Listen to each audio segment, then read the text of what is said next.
Welcome to our long home restoration.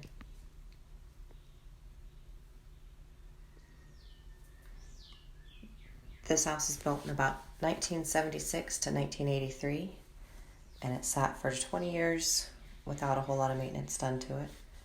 So there was some logs that we had to replace, there was washing, there was sanding, and then there was staining.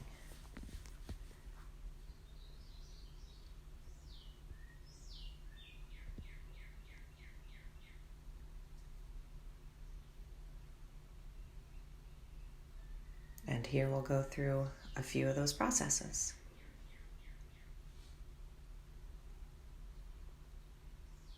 This was the worst corner of all, and these were the logs that we replaced.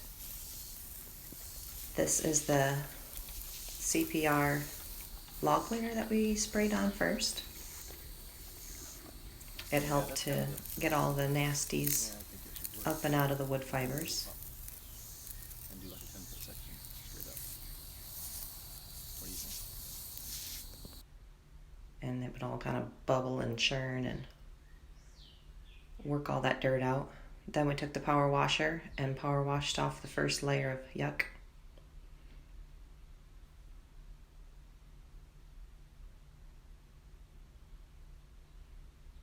There's sort of the difference of the CPR before and after.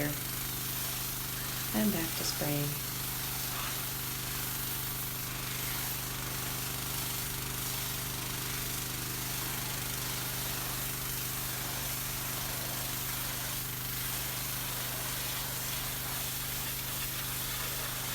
Because not all of the holes and cracks were filled, some water did leak into the house, but not horribly.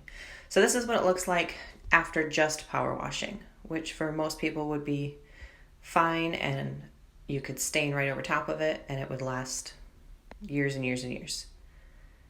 The power of the power washer works up the fibers and gives it kind of a felty look to it and feel, which can absorb way more stain than maybe you want to purchase. So we chose to sand after this process so that we could get a super smooth finish and we wouldn't be going through as much stain. And the stain would be lighter after we sanded it also. There's a little before and after the cleaning process.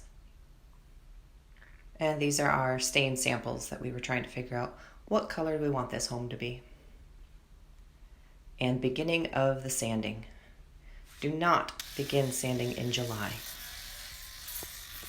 It's really hot.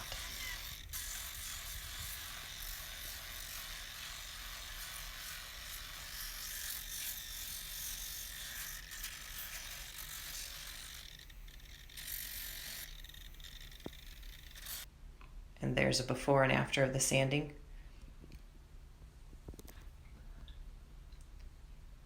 And I believe he's using the leaf blower to blow off the dust out of the cracks. And that's basically what you look like if you angle grind sand a log home. There again, the angle grinder on the right and no grinding on the left. Pretty much my reaction every day going out to have to sand. The kids here are peeling the old caulk out from between the cracks and the joints. They would go before me and get as much of the caulk out as possible so that way it didn't gum up the grinder.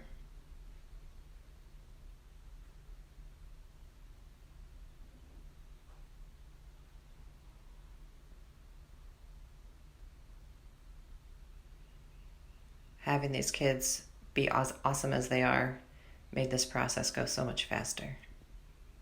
As long as it did take. That little detail of being able to have somebody to get the caulk out or to orbital grind after I angle ground saved lots of time.